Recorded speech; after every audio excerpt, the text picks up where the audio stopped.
push mine first, and then we press ours here. We are Okay. going to be live. We are live streaming. You're We live. are up here. We are excited. All right. Yep, It is not yep, going yep. live here on here.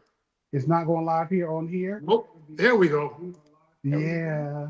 Remember, it takes a little bit, but we're here. All right, guys. Welcome to the Dirt on Gardening podcast. I am Andre the Farmer. We have, let me mute this. Mute this. I am Andre the Farmer. We have Urban Gardening with Gray and the Chocolate Botanist. What's going on, guys? Howdy, howdy. Doing good, man. What about you? How's everybody? Derek? I am doing phenomenal. I'm a little sleepy. This Christmas season, this cold weather. I'm not sleeping. I don't know why. It's probably because I'm a tropical plant. But I'm doing the best I can. How's you? How's y'all? Well, this is the season finale of season one of the Dirt on Gardening podcast. It's been an amazing season. I want to thank all the people who are supporting us. We really appreciate it. But what's been going on? We had a whole week, so tell us what's going on and we'll talk about that. Great. What's going on with your week? Oh man, been running around like a chicken with my head cut off, but I love it. Out here in Texas, I want to let you and all of the audience know that I'm actually working on a brand new show with my friends over at Botanical Interest. So that's what I've been doing. I have the new staged area for the new garden all set up. And this is a show that myself and Botanical Interest are going to be doing together on their YouTube channel called Q&A with Gray, where you sit down with me and I just sit there and have a casual conversation with you and answer some of your garden questions, maybe with a cup of coffee, maybe with a cup of tea.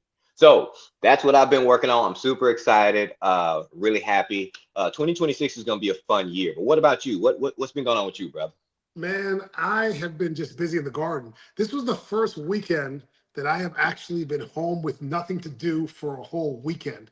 And I harvested cassava, I harvested yams, I planted celery, some more brassicas, onions, planted some elephant garlic.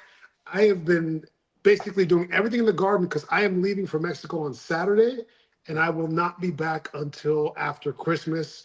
And excuse me. And that's going to be a whole week outside of the garden. So everything kind of has to be on sort of auto drive right now. And hopefully when I get back, the squirrels haven't ravished everything or drought hasn't wiped me out. But we'll see. We'll see. I'm putting effort in and we'll see what happens. Yeah, How because about you? I saw all the hibiscus sorrel that you have been harvesting. Man, dude, you got like a mother load. It reminds me, I need to go out in my greenhouse and get all mine. Because I'm like, oh, I saw Andre's Mm. video. Like, oh, that's right. I got to go harvest those. See, I'm kind of growing the sorrel just for seed, and we're gonna have the seed available on the website.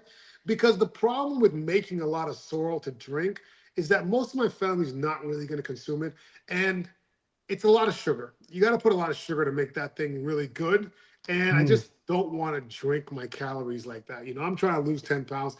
I don't want to be drinking all that sugar. So Oh, That's man, but 'tis the amazing to season. say. It You is. supposed to pick up some calories during the winter listen, season, but man. I'm trying to like prep for the picking up, right?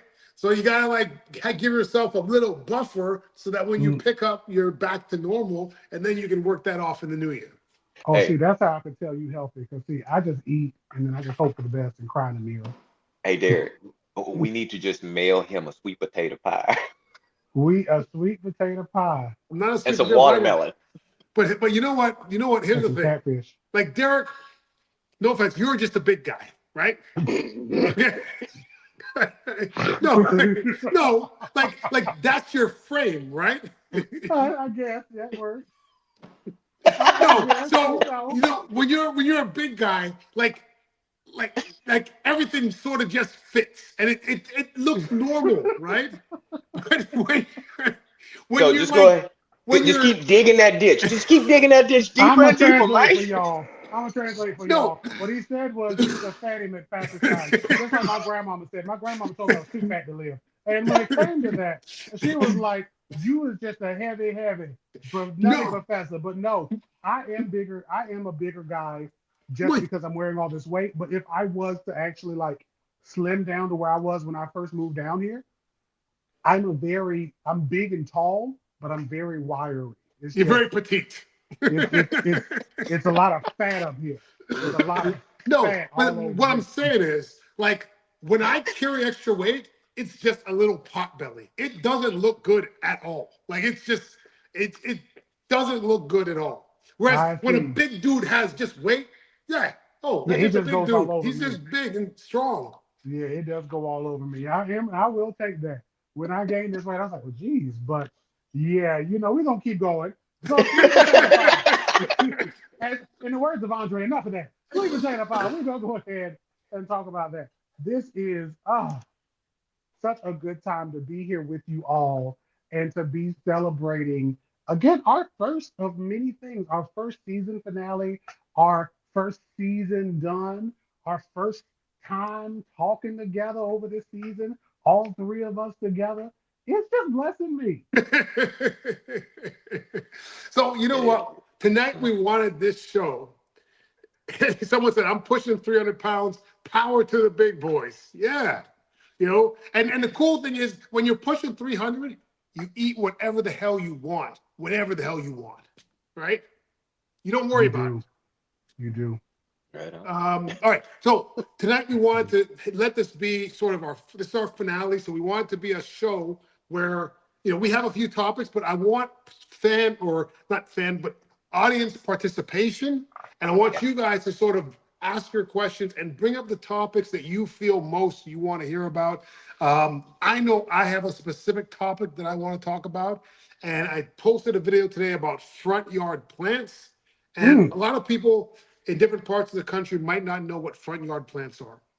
But in Florida, there are a lot of homeowners associations, mm, HOAs, and a lot of parts of the countries have homeowners associations. And they start off with the intention of trying to keep your property values high, preventing people from parking 10 cars on their lawn, just stuff like that. But they tend to get out of control and they want to control every aspect of your house at some point in time. And a lot of them don't allow you to grow food in the front yard. A lot of them don't even allow you to grow food in your backyard. In my old neighborhood, we couldn't even have fruit trees in our backyard. That's how mm, bad it was. I just got to say, see, to me, that just makes no sense. If I am paying my mortgage and I am mhm. paying my taxes, you better get out here telling me what I can and cannot do with my yard. The only person that can do that is Maya Brown, my wife. If you're not my wife, get up out of here. Leave me alone. I'm gonna plant what I want to plant. Look, and he censored himself in real time. That's how serious we are about these plants and these HOAs. Because Yeah. HOA stands for hell on all. That's what it stands for. Okay? Hell You know on what? I was all. so nervous when you started that when you started with the H. I was like, where are we going with this? Where are we Where going with this? you should be used to me by now. Hell on all is what it means. If he should be used to me right now, drop it in the comments. Okay, and make sure you're sharing this with the people. So when it comes to these plants, these front yard plants, what are some examples for the people who are like looking to figure out what they could do in a typical HOA? Well, listen, here, this is perfect. Blessed be me, 123, said they had 7 elephant ears that were huge, over 6 feet tall, direct from Thailand, and they measured 3 to 4 feet around. This year they came up and they were so small. Now, elephant ears is a great example of how you can have a front yard plant because don't plant the elephant ears. Plant malanga, dasheen, taro, all of those things look just like elephant ears, but they're edible. The leaves Mm, and the roots are edible. Whereas when Okay. and you could disguise it just like it's elephant ears, right? You could plant it as an ornamental, and people think you have elephant ears there, but you're growing food. Okay, so pause, because see, now I understand. So you're not just talking about having front yard plants. You're actually talking about having an edible garden in the front Yes. yard, and it's in disguise. I get it. Like the Exactly. You're Autobots, growing food robots in your in front disguise. yard with nobody knowing you're growing food in your front yard. and Yeah. then you don't have to roll out upset when they trying to get you to transform your yard into something you didn't want. You see, I'm picking up today. Last week was a little rough, but I'm here today. Yeah, that's a great example. You're right. And like another one, like ginger. like when ginger grows, it looks almost grass-like or almost like it looks very ornamental up on the Yep. top, but you're growing, ginger or what is it? One that you just recently Turmeric. harvested. Turmeric. Turmeric. Right. Yep. Yeah, they both look like ornamental plants. You could have a row of that growing, you could have a bunch of it growing together, and it will look like a bunch of ornamental plants. It's a great way to get around rules and regulations in your homeowners association without anyone knowing. Most people can't really identify a turmeric or a ginger plant to begin with. Rosemary is another one that can grow into like a bush or a hedge, basically. Imagine having a hedge of rosemary. Wouldn't that be so cool? It I love would be. And I mean, I think that's something that's big for us to acknowledge when it comes to HOAs and just plants in general. There's a lot of people who are plant blind, right? They may say plant confused or plant unaware, right? But people who just don't know the difference between grasses and stuff. I have an uncle, me, him, and a friend. The friend I always mention that passed this year. We were doing stuff in the yard, in his yard, me, him, and my aunt, and we were talking about all these plants. And he was like, "How do y'all know? Because that's ivy." I was like, "Well, no, that's a tree. Like that's not poison ivy. That's an oak. This is an oak tree." But he didn't recognize it because he just, to him, it's green. It's back here. It's all poison ivy. People don't know. it. Right. Well, because the thing is, if you're not in sort of our little bubble, you don't know plants. Like before I started gardening, so 10 years ago, I didn't know anything about plants. And I never saw mango trees in Orlando. But as Mm. soon as I started growing mango trees, I see mango trees everywhere that I just would drive by my whole life for, well, whatever, 10 years that I was here, never even noticing them. Because you Wow. don't notice that unless you're in this world. And we're in this world, so we think everybody else is looking the way we're looking with our eyes, but they're Right. not. Well, I Yeah, mean, that's not at just all. like when you get a new car, right? Now, you just picked up a new truck. I'm probably sure you see that. What's the name of that truck again? What's the manufacturer again? Toyota. There you go. But I'm pretty sure you see them everywhere, right? That's how it is. So once you notice it, Toyotas are everywhere now. You see Toyotas Toyota everywhere? Tundras are everywhere now. Lord, you got a country? You fancy. Let me find that. So from Canada, someone from Canada, they said the same thing in Toronto. They pull up all the vegetable gardens. And, and it's weird to me because a lot of times people think this is some sort of big government conspiracy, right? Homeowners associations are not part of the government. They are just people that actually live in your neighborhood. Right? with too So much time on their hands. we're doing Yeah. television. So this is not a government trying to stop you from being self-sufficient. This is your neighbors not understanding food or plants or anything like that, and they just want everything to look pretty and the way that they've become accustomed to seeing things. Yeah, And yeah. That's I what it all think boils. it boils down to that. And I think to even go deeper, like when it comes to any of these plants and these people being in your yards, like and forcing you, what an HOA can sometimes do, forcing you to cut down the plants that you know and love. We have to know that while that is terrible, and I'm not for nobody's HOA, you need something to keep your tools sharp and clean. This is a commercial. So we are going with Retain here. And Retain is this beautiful product. You see it right here. Retain is amazing. This product, it cleans, it lubricates, it stops rust, and it sanitizes. Retain has been one of our phenomenal sponsors all year long, right? And they have been providing you this show where we give you so much information for free 99. Here's what I want you to do.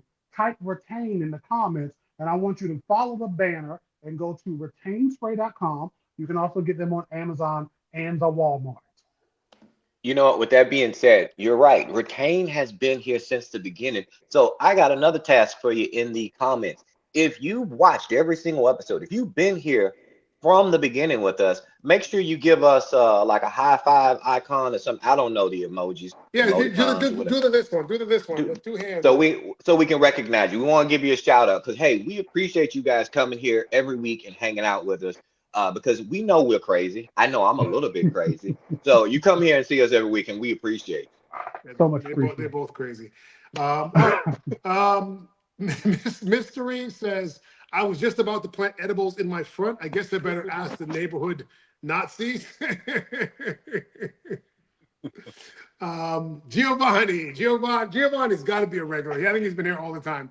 Yeah. Don't buy them sheltered villages. I don't even know what that even means. You're talking about HOAs. Yeah, that's the Oh, HOA. okay, Yeah, HOAs. Okay, all right. I because guess they tell I'm you in a sheltered village. I guess. Um, they I'd tell like you to know how to everything. prep healthier pepper plants to survive the winter and repot in the spring. And they also Mm, wanted to know, somebody wanted to know the soil, the best soil for pepper plants. So Okay, they'll tell and the y'all. best soil. So let's talk about that. yes. What do you All guys right. think? So for me, right out the gates, one, love pepper plants. Out here in Texas, we're all about some spicy. We're all about some peppers. But let's start at the soil first. I like to go with a nice sandy loam, something that's going to be well draining and something that's going to allow that moisture to, one, hit those roots and then go ahead and pass on. Because peppers don't like to have those soggy, wet roots, or as like we like to say, wet feet, right? So that's your first step. Make sure we get that soil right. And like slightly acidic, sandy loam. So anything that you would plant like your tomatoes in would be perfect for a pepper. Um, Second thing, you talked about overwintering. It'd be nice if we knew what zone you're in, but when it comes to overwintering for me out here in Dallas, zone 8B, I basically just because most of my pepper plants are not going to have really deep roots, I go and take my hori hori that my good friend Andre the farmer sent me, and I dig those roots up. We're talking about maybe 7 to 8 inch roots. We dig them Mm. up out of the garden and I just throw them in some containers and then put them in my greenhouse, prune them down real heavy, and then they're good to go for the spring. But what about you guys? What do you do with your peppers? Well, I think that's a great thing. And you do everything that I do. If it's in the ground, yeah, I'll put it into a pot. But sometimes they're already in pots, so I just bring them in. But definitely the hard prune. I give them the hard prune, take a lot of the pressure off them, and put them in my little grow tent inside usually. Yeah, most of the same. I haven't grown peppers. I haven't grown peppers in years. The last time I grew it, it was like an accidental thing, and I just let them out for the season. I didn't overwinter them. I ended up having to burn the whole thing down because those hornworms, those tomato worms, they got up there and it was the best tasting bell pepper I've ever had. And apparently they thought so too. And they just ate holes in every single one. So I burnt the whole thing down in frustration. Now, when you're prepping that soil, is there anything that you would add to the soil to make that soil thrive? Look, You know, ooh, I would definitely add some Thrive Roots to the soil. Thrive Roots is an OMRI listed organic soil and root booster that will truly make your plants thrive.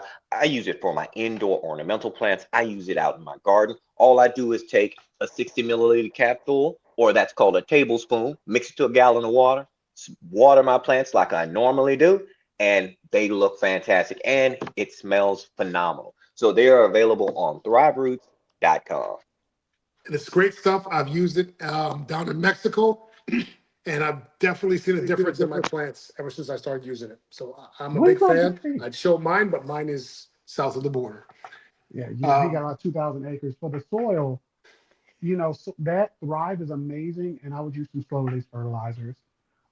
Make sure you read the bottles on your fertilizers. I had a person hit me up who was asking some great questions. I told them to hit y'all up. They were asking about a avocado they had growing indoors, and they used some Osmocote, and they were soaking the Osmocote in water. And I don't say this to like embarrass them or anything. There's some people who I know will do that because they're like slow release. I just put it in water, but slow releases are literally made to release a season's worth of nutrition over time as it erodes. And when you do that in water, you're getting a very concentrated, overly concentrated fertilizer that can negatively impact your plants. So I was like, oh no, don't do that. So make sure y'all are reading labels.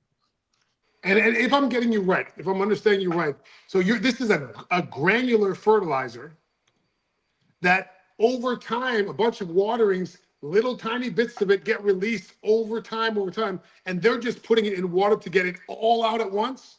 Because they was like it's fertilizer and they thought it was the same as like that miracle stuff that's blue and you just put it in the water and I was like no, don't do that. Because when I was like what type of fertilizer are you using, I'm just curious. I like because I'm nosy, I'm southern, I'm nosy. I like to see what people doing. Andre don't know this yet, but I'm real nosy. Every time we go live I peek behind him and I see what's that behind Hold him. on one See, I can look Yeah. right now. There's Yeah. books.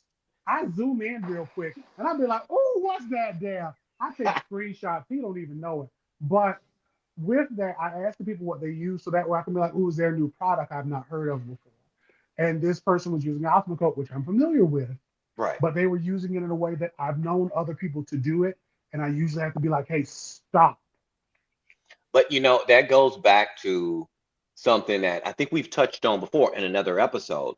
A lot of folks when it comes to fertilizers and and take no offense when I say this about not having the being ignorant to fertilizers, meaning lack of knowledge, not calling anyone, insulting Yeah, yeah, anyone's yeah. intelligence, but when not knowing, you assume fertilizers, hey, if a little bit is great, more must be even better. Let's Oh, let's get that gosh. 24, 24, 24. Like, no, don't do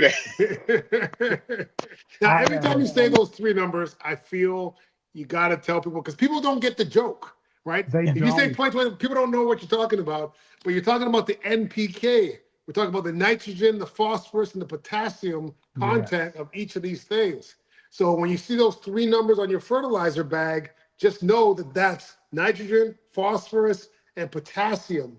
So, if someone says use a balanced fertilizer, all right, you're going to use something that's, All got three numbers numbers that are the are the same. same, right? Yeah. If Right. they, And and the biggest thing is read the instructions and just seek out somebody that knows something. Again, most master gardeners, every morning I fight 7 master gardeners outdoors. They just do not like me, and I don't know why. But Gray is still my favorite. He has always been my favorite at this point. He'll never not be my favorite. Go to your master gardeners or your extension office people to ask them for legitimate help. If you come to us, we know something about something so we can help you, but you have to be careful with your fertilizer because that's the easiest way to just take out all of your plants. And another thing, most of us, we're pretty nice. We're here to help. and, Just ask you questions. and a lot of times HOAs have reasons for why they don't want you. Someone mentioned here their HO or they've seen HOAs discourage people from growing fruits or food because they want to limit the amount of deer in the neighborhood. Mhm. And so there may be reasons, like whether those reasons are legitimately good reasons, whether they're ignorant reasons or whatever. But I believe that all these HOAs are made up of people in the neighborhood. So, they have reasons. So part of the problem might just be education, right? Because if you can educate the people, or if the people that actually cared about growing things ran to be on the board on the HOA, you guys could make your own rules. And the HOA would not be bad at all. The HOA might be pretty good. You could make everybody grow plants, grow food in their front yard. Yeah, there you go. You should have a Everybody, rule. You have to have at least everybody's one food required. item on your Yeah, everybody's property. required one tomato, one pepper. But, You know what? but you know what? With that being said, speaking of pepper plants in that question, which was a great question, um, there is a plant that I'm going to start growing next season that is in that same tomato pepper family. So, What's Ooh, that? uh, I'm going to experiment. I've always talked about wanting to do it because that's that grower in me. I gotta experiment. I gotta try. I'm going to try to grow tobacco next season. I do actually have tobacco is family amazing. members that partake in smoking cigarettes and such. And when I looked at the tobacco plant, Derek, I know you know a lot about tobacco plants from your I've grown previous millions. as a botanist. I've But literally grown millions. yeah, it's essentially grown just like you would grow a tomato. And I'm like, oh, I can definitely do this. Now, for all of you who are asking, I know you're about to give me that question, like, is it the wacky tobacco? Wacky No, tobacco? it's regular Well, tobacco. yeah, and you should. They should be able to catch that because you said it's related to tomatoes, which are in the Right. nightshade family, and cannabis is in a different family that I can't remember right now.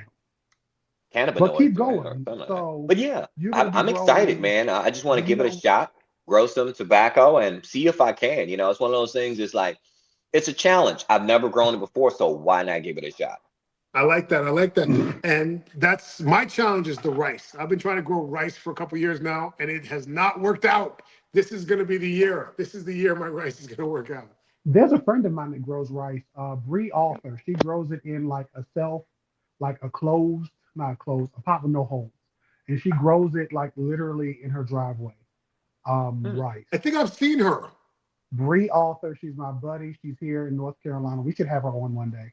Yes. But She is freaking phenomenal, and she's grown rice. I think in one of her books, she even talks about like sowing rice, and she has videos on it. So you should definitely check her out. But You know what? I'm sorry, I cut you off, brother. Go ahead. go ahead, I go just ahead. I I was messed done. up That your was the end time. of the sentence. Okay. Well, with that being said, speaking about Bree, let me ask you guys, Hmm. audience, what do you think? How do you feel about season two? We do some interviews with some fellow gardeners. Would you guys like to see that? Or you just want to see our beautiful mugs every single time? You let us know. But what do you feel about some? Give us some suggestions of people you might want to see us interview in season two. We're trying to go bigger, bigger bang for season two. Yeah. I'm And thinking we that could probably do like a 20-minute segment, maybe interview segment within the show or something like that. They don't have to be well, there for the whole show, just 20 minutes interview segment, and we move on. I think that's definitely good. Like, and again, those of you on YouTube, you can also put your comments up. Feel free to comment. We can throw it up so we can see who y'all suggest. Okay, whoever you suggest, we need them to be a person who doesn't mind to be online. So I know some of y'all will throw names up. This happened to me. They'll be like, "Go talk to this person. I go talk to this person," and then I got to basically drag them online. We don't want to have to do that, but let's give us some great people that we can interview and chit chat with. So, growing rice, growing tobacco, I want to, because I feel like we're saying things we want to grow, and I'm just going to Yeah, throw my hat in the ring. come on. I have wanted to grow, well, I can't say that one up here. We're going to rephrase it. We're going to go.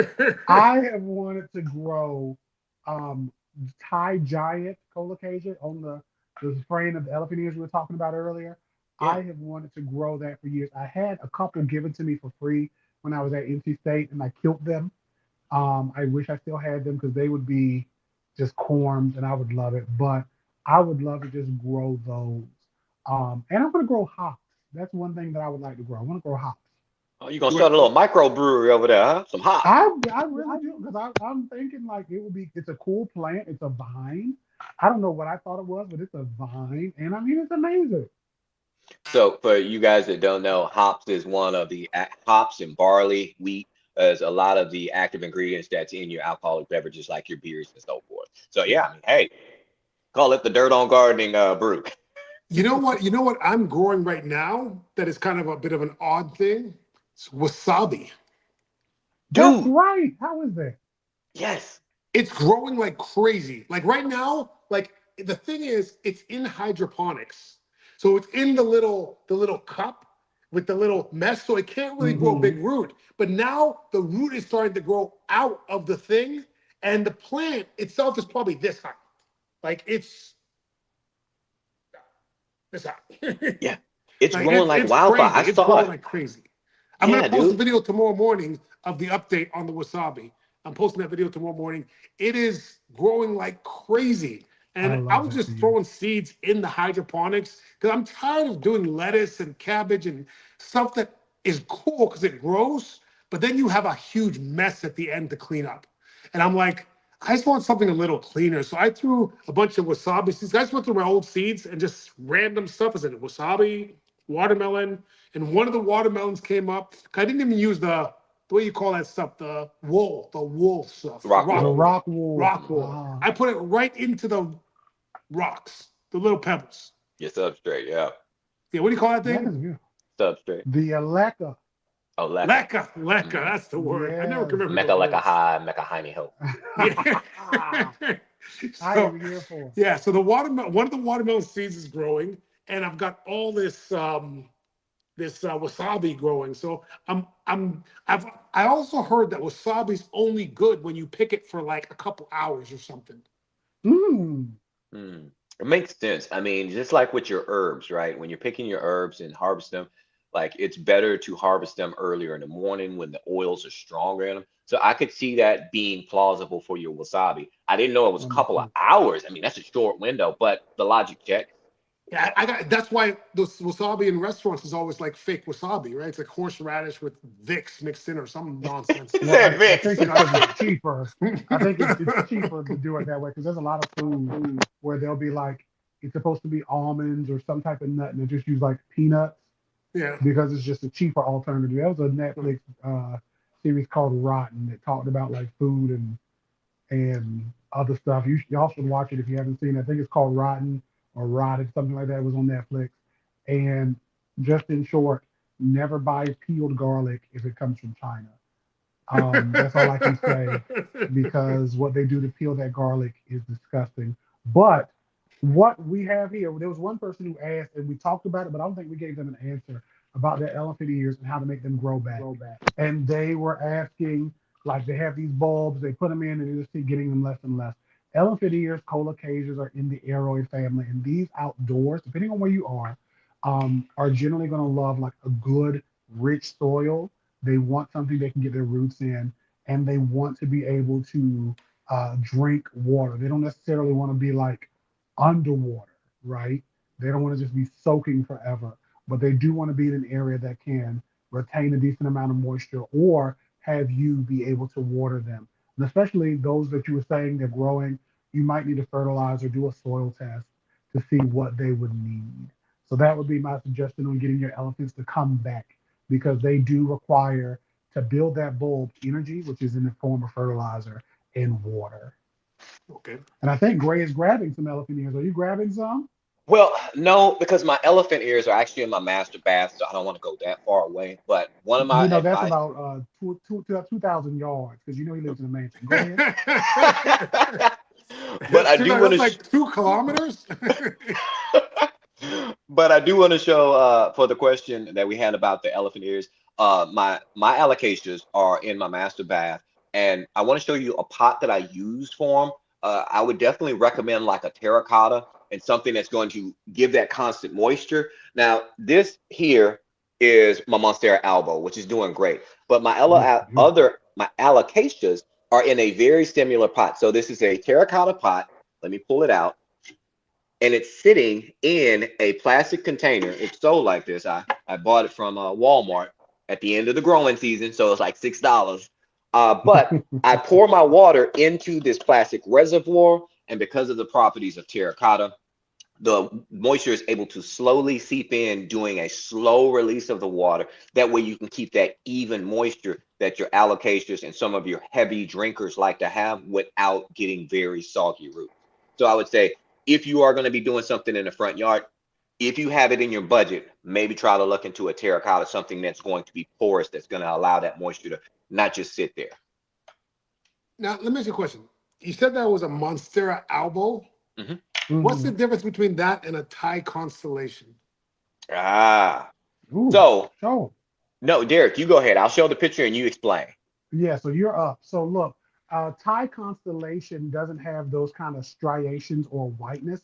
The whiteness pattern is different, right? So when it comes to that elbow he's showing, you're seeing that the white literally looks like strings. It's lines going up. Okay, as I go and grab my own elbow, right? The coloring is different. They're both related, but it's like cousins. Okay, they look a little different versus this plant. Ooh, let's see that I don't rip everything up trying to get this. And the Don't Thai rip it. constellation to me looks just like a Monstera deliciosa. Well, they're all the same, right? But They're in the it's same like, family. it's literally the same plant, but you are seeing the same plant, same family, but you are seeing slight differences. So in those differences, I had walked off, thought he was still on camera showing this. So if on this, for example, make myself bigger here. Ooh, this is taking me so long. It's hard to hold stuff and do things at once, y'all.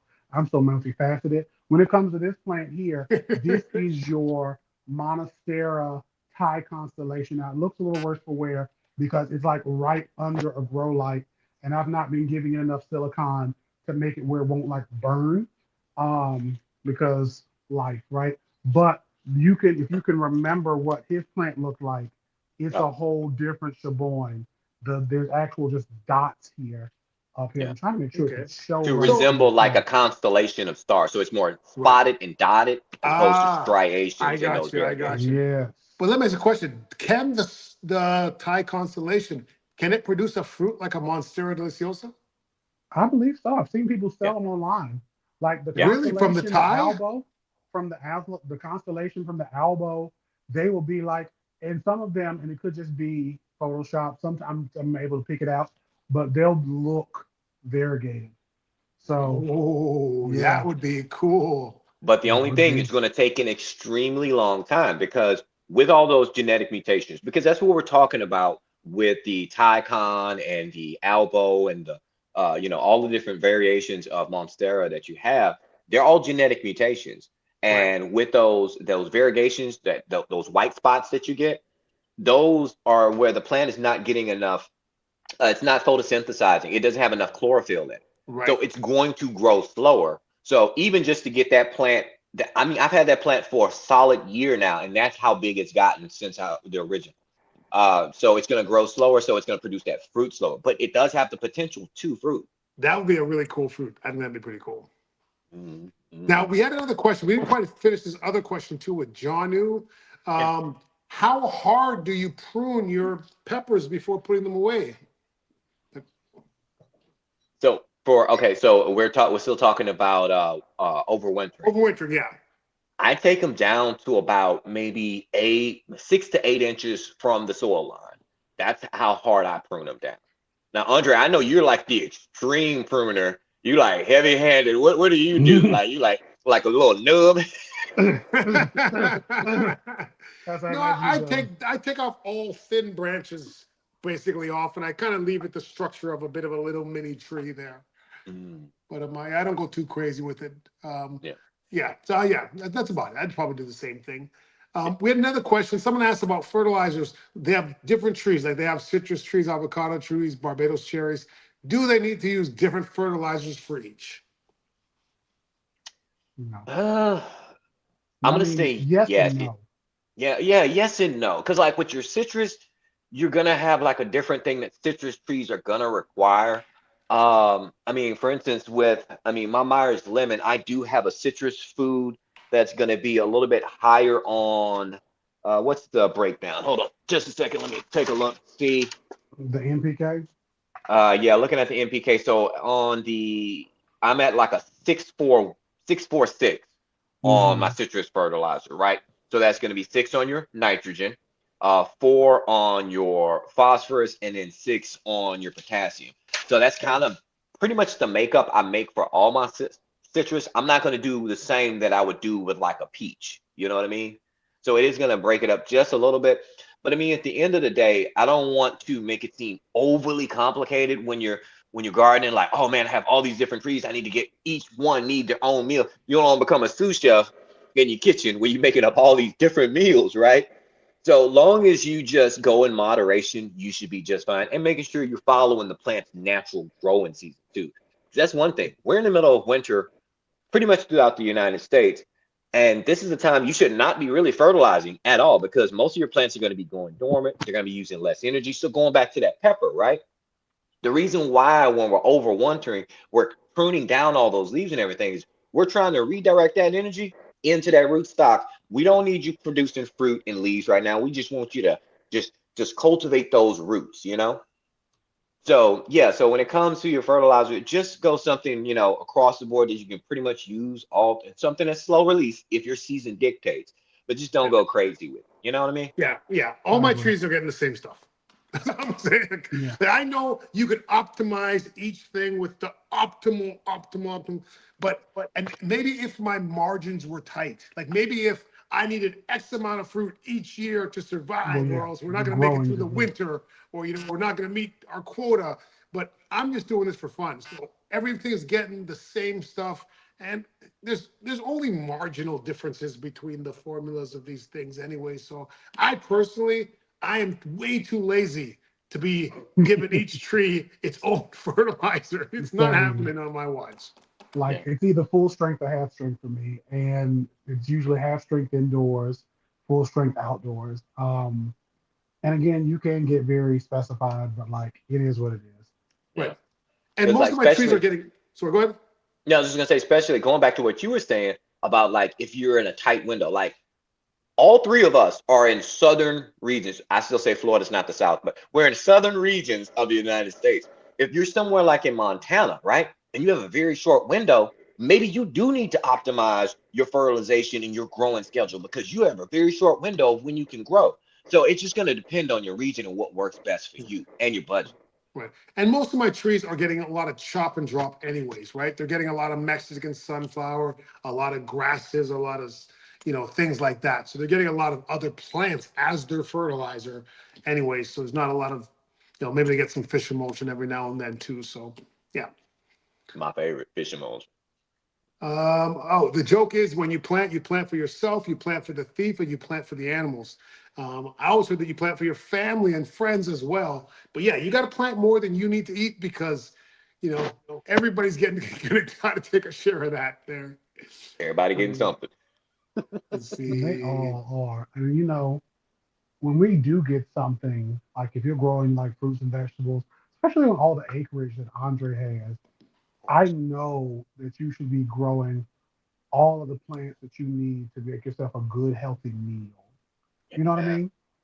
And And wow, what's yeah, go ahead, go ahead, go ahead. go ahead, I was gonna say, Andre. I think what's something that could like make a meal even better? Do I you hear know? about this pepper sauce that got somebody's face on it because I need to get me some more bottles, but they here on the screen. And can you smile with these bottles? Can you smile with you in these bottles? Like, look at you. You see that face? He made this. He made this for you. Tell Ah, him about your sauce. hang on there. Well, this is my sweet and spicy pepper sauce. It's all natural. It's made with 8 different fruits and vegetables. You can get it on Amazon.com. You can also get it at AndreTheFarmer.com. And it comes in a hot and a not so hot version. And they're both absolutely delicious. They turn good food great. So check it out, AndreTheFarmer.com or Amazon. All right. We love to see it. So yeah, growing all these plants and stuff, there's so much you can do. I know we got some questions about like growing in a farm and tissue culture setup, like any advice for the tissue culture setup, because I don't do a farm. I'll let the other two talk about farming.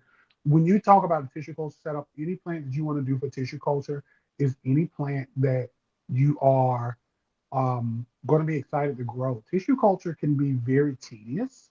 It can be very hands-on. It can be very backbreaking. You wouldn't think that because you're just sitting literally like at a hood, right? Either in a lab or in your house, and you're just like doing these motions all day, right? Your hands are up all day, but it can be so tedious. But you should do Well, plants Derek, that you enjoy. Go ahead. Derek, I'm gonna cut you off because I think we gotta remember a lot of people, look at Andre's face right now. Yeah. A lot Uh of people don't know what tissue culture even Yep. means. What is that? what Like is I, tissue I culture? kind of have the gist of it, but I don't know like So exactly what you're doing. and I thought about it because I was like, you know what? He doesn't do indoor plants. So a lot of the plants that he would grow wouldn't be tissue culture anyway, right? So when it comes to tissue culture, plants have this thing called totipotency, okay? Totipotency, right? Meaning you can grow a whole clone of that plant from pretty much any of its tissue, any of its cells, right? So tissue culture is me literally taking generally leaf tissue, root cuttings, some type of tissue of that plant and basically exposing it to hormones and a growth environment that will tell it to make a whole nother cluster of individuals, right? So in some cases, I can take a small piece of a plant, a inch by inch cutting of a leaf, and literally clone that plant and take that little inch and get 10 individuals, right? Over time. Now, it takes you being very clean. It takes you because it's a sterile process, right? So you have to be super clean because you don't want any fungus or disease or anything ruining that up. And it takes you being very meticulous and patient because you have to literally make sure you are heading off the path. Fungi are trying to take it all out, right? But you want to head out the path so that way your plants have a chance to grow. So I did tissue culture for 9 months. It was a great experience. I thought about doing it for like house plants and stuff to sell them. People do them for that herbaceous perennial. People like to smoke, right? They do them for a lot of house plants, a lot of indoor plants, because you can get a clone, a perfect clone, and you can clone quick. But yeah, I got a I question. think go ahead. Like when you tissue culture, say you get your Thai constellation and you tissue culture that, Mhm. how long are we talking about before you have a recognizable whole plant? I'm not sure for that. I'd have to look it up to see how long that would be. But in most cases, it is like months of from start and harvesting the tissue, cleaning it, prepping it, getting budding going, splitting at a certain point, doing however many divisions you're going to do. You can only do like so many divisions before you got to get like genetic uh, failure. And then getting to a point of getting a whole plant can be months to a year. But the returns, if you do it right and you do it enough, can be beautiful because again, you're getting the exact clone of whatever plant you call harvested, like that when you were saying. And I imagine you can take one plant and make 100 plants. You can take like one whole plant and make probably 1,000. If you took all of those little leaves, you could probably make thousands off of that little plant alone. Wow. So So something for that only instance, makes sense on a large scale. yeah, yeah. Go on.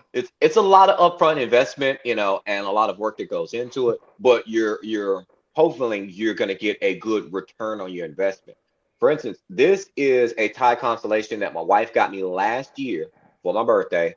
And so she got me this Thai constellation, and this was grown from a tissue culture. And as you can see, this plant is almost a year old, and it is not a very big plant because again, it's going to be slower growth. So to answer the question, I'm not sure anyone asked, but why would you do tissue culture as opposed to just doing some leaf cuttings? This plant grows super slow.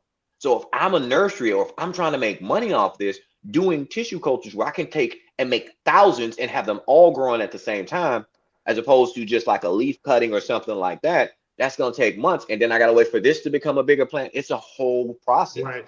No, That's why Yeah. you would do a tissue culture. I'll tell you what, that's the best explanation I've ever heard of tissue culture. Like, I'm sure everyone on here learned about tissue culture tonight. Like, thank you, Derek. That was amazing. And it's what I do. It's what I do. It's a part of being a plant person. So with that, we have so much that again we've chatted about tonight. And again, y'all need to make sure y'all tell us who you want to see next season up here and what you want to see us talk about. DM us here. I'm trying to take a screenshot. There was like one person that was suggested, you know, there was a shout out we wanted to give to, that was requested to give to Starbucks Cat, their YouTube channel, right? I'm reading the comments, but y'all make sure y'all tell us who y'all want to see. Go Yeah, ahead, well, Audrey. Blooms and Leaves Plant Nursery said, yes, you should interview some of us regular followers. I mean, that's a good. That's a I'll good tell you what, example.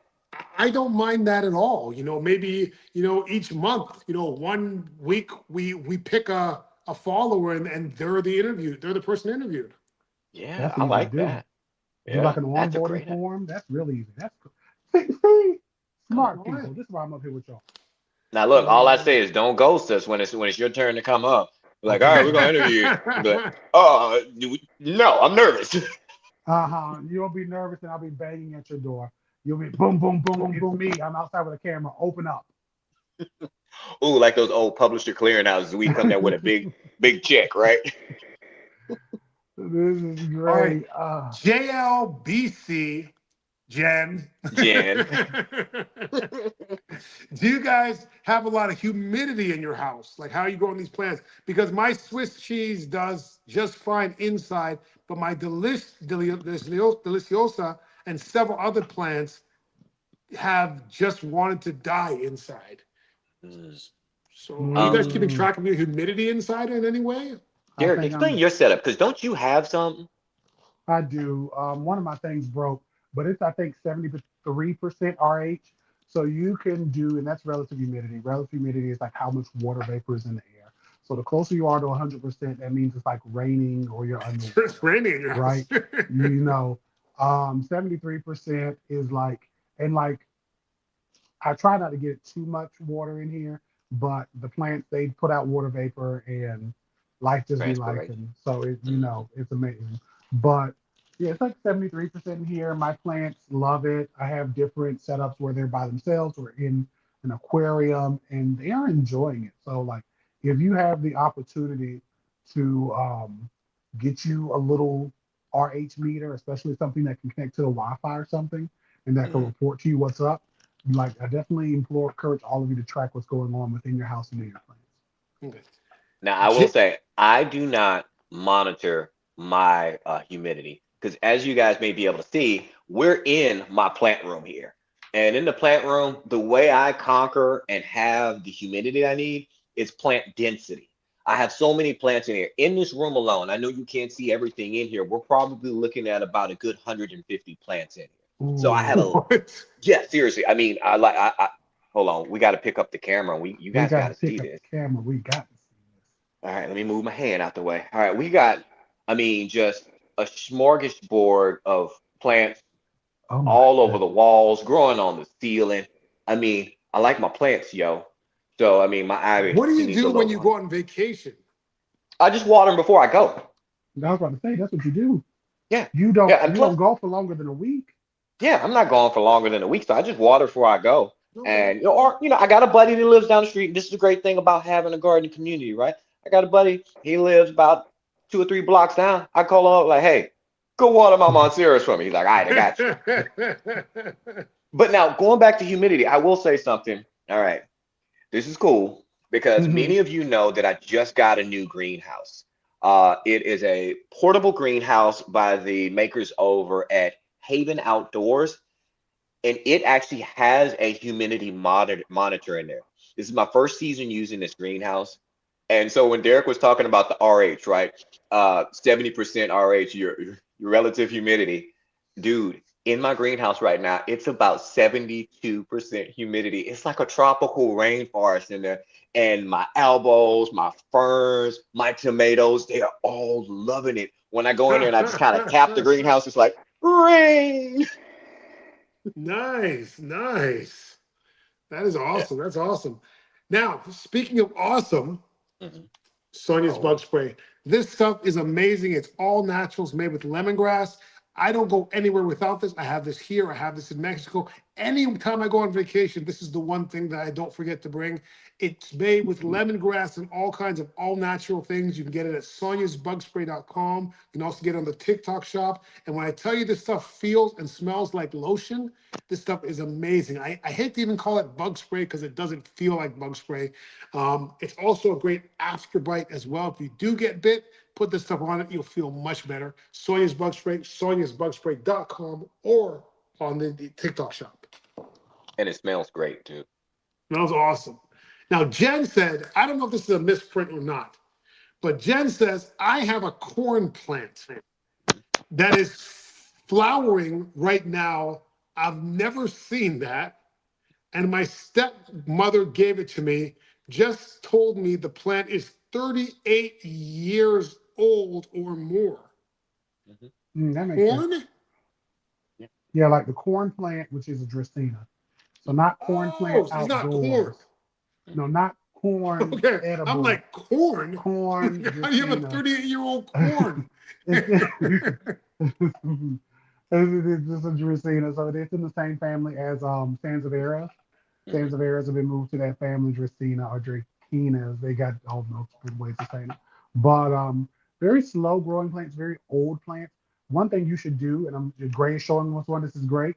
One thing you should do when you're watching old TV shows is see what plants are in there because Yeah. it'll often be a snake plant or Dracaena or sometimes a monstera because they can just, take being in the dark for a bit. Yeah. That corn plant that's behind me is about 5 Wait, years old. that's a corn plant? Yep. I have it growing up. It's right next to two of my what are those things called? Moringa, two of my Okay. moringa trees. But So yeah, will it flower in 30 years? if the conditions are right, it may produce flowering and so forth. I mean, because just this season, I had two snake plants that started flowering on me that were in my master bath. Going back to we're talking about that humidity factor, right? I have a lot of plants that are in my master bath because trying not to reveal too much information, but sometimes you have to create an atmosphere, right? And I want that master bath to kind of have that jungle just release and vacation kind of vibes in there. So I have a lot of humidity from the showers and so forth in there. And yeah, my snake plants actually started flowering just a couple of months ago. So yeah, Cool, conditions Congratulations. are right. Thank you. cool, Just like cool, my cool. Christmas cactus, it flowered multiple times this year. You keep them happy, they grow. Derek. All right. So I gotta say this low, guys, because my little boy is close by. So all right, you're gonna love this.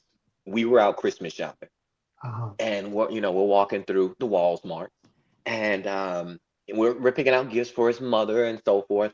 And he was like, "Hey, Dad, what plant is that?" I was like, "Oh, son, that's a Christmas cactus." He was like, "Oh, well, maybe you should get me one of those for Christmas." I said, well, son, you already have a lot of plants, dude. And without skipping a beat, like a true plant parent, he said, yeah, but I don't have that one. I had to get one for him. So I got it hidden up in here. I'm gonna give it to him on Christmas, but I got one for him. I'm like, dude, I can't mess with that logic. I love it. You don't have You that one, you can't. need that I'll tell you what, that's crazy that you got kids that want plants for Christmas. That's unbelievable, man. We Now, love to see it. Starbucks Cat asks, any advice for a small grower farmer starting out on roughly 10 acres? Mm, I don't consider you a small grower farmer if you've got 10 acres of land. Like, I don't think people grasp how big 10 acres are. Like, that's a you lot. can feed, like, you can feed whole communities on 10 acres of land. Like, I know a guy who's got a market for him. It's Ever Oaks Farm. And I'm not sure if he has 10 acres, but he services all kinds of restaurants, and a bunch of people like do this co-op where they put in money and they get a certain amount of groceries every month from him. Like, Mm, he's feeding hundreds, maybe thousands of people on less than 10 acres of land. So you are not a small farm, um, in terms of like, um, I guess you could say like one. not size of like your you're not house. industrial farm, but in terms of like regular people farm, you're a pretty good sized farm. Well, I can give a little bit of advice. And now, of Mm, course, grain of salt, everything that I'm about to say, always my default is going to be do what works best for you. But now, of course, small farm, 10 acres, that sounds pretty good. It's going to depend a lot on where you're located in the He's up United north. He's States. up Oh, north. he's up north? Okay. Yeah. So I would say start small. Find you something that you're really good at growing and go from there. Don't try to grow on the whole 10 acres right out the gates if you're just starting out, because it may become overwhelming and expensive really quick. I mean, because you're going to have to irrigate that or water that. You're going to have to manage all those crops. You're going to have pest problems. You can have soil problems. Start small and then grow from there. But I would start off with, and I know Andre says, no, grow everything you possibly can. When we're talking 10 acres, you do mm. not want to grow everything you possibly But can. well, it depends on what you're growing for. Like, are you growing this farm to make a living? Are you doing this as a hobby? Are you doing this to feed your family? Like your objective is kind of important in this case here, because Yeah. he True. suggested maybe like apples or some non-fruiting trees. Like, are you trying to start a nursery?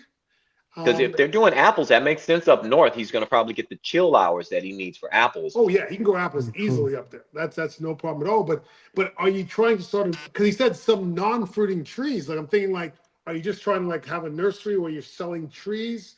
Yeah. What's So the end game, right? yeah. It's Oh, plenty. Yeah. and we have a pretty desperate question here. Okay. They said, please, my jumbo alocasia can only grow two stems at a time. When the third begins to grow, the other dies, leaving only two. Please tell me what I'm doing wrong. Mm. So alocasias, if you, depending on your indoor or outdoor, they will drop leaves. Like I have an alocasia in the corner, and as a couple of new leaves come out, they will drop leaves, but they drop leaves quicker when the humidity's not up. Part of the reason why, part of the reason why humidity's up in the house is because I have so many plants that I missed. And then another part is like I just try to like keep the humidity up in here because it keeps them happy. And if they're happy, they're not quick to drop a leaf and try to, go and end all their living. So it could be that. It could be humidity or light. What says you, Gray? I say also check soil, check that container that you have it in. If you have this allocation in a container, see if it's outgrown it, see if it has enough soil. When's the last time you topped that soil off? Maybe give it a little bit of boost, because you may have too much energy or too much nutrients being pulled away from that plant. Do you get what I'm saying? Or being pulled away from the soil. So look at the whole picture. Don't look at just that one tree that's in that Bob Ross painting. Look at the whole picture and see if you can, you can see everything that's going on, and then of course hit us back, DM myself or any one of us, and send pictures, because I'm all about send me some pictures so we can see what's going on so we can help you as best as possible. But look Yeah, at the guys, whole picture. we are running out of time. I don't think we got to all the questions, but guys, thank you for following us for our first season of the Dirt on Gardening podcast. I think it's been a great success. Hopefully next season we can come back bigger and better. Any final words for the year, guys? Derek, take it. Derek. You know, this has been an amazing time of growth and cultivation of us here on the Dirt on Gardening podcast. We have went through a plethora of names, right? Because we were like Grow Bros and two plants in a pot and the Planty by Nature, Plants with Attitude. We went through a lot of rap names that came up here. Personally, I was playing a PMX. It was like DMX with plants Music X, right? And then it was like, arf, arf. But when it comes to this, we are so grateful that you have been a part of our journey doing this thing. Now, this was our first season. I am so excited to see what we do in the next season. We'll be back sometime in January, right? That date will be more solidified in the new year, right? But thank you for being here with us. But here's what I want you to do, person watching us right now. Go and share this live. Talk about it with all the people and let them know what we're doing because y'all are here at the bottom floor and we've only just begun. Great. Anything? We're Oh. over time. We're already over time. All right. I didn't know if we were still recording. Yes, I'm gonna say The I'm gonna YouTube personal The plug. YouTube is. I'm gonna say go check out when we launch our new show with Botanical Interest. If you haven't subscribed to Botanical Interest, subscribe now so that you can go see our new show Q&A with Gray because I would love to answer your questions on this new platform. Where do we subscribe? That's Botanical Interest at YouTube and also on their Instagram as well. It's going to be a new show. It's going to be really fun. I can't wait to see you there. All right, guys. We'll see you next year. Thank you, guys. We're out of time. All right. Take care, guys. Bye. Merry Christmas.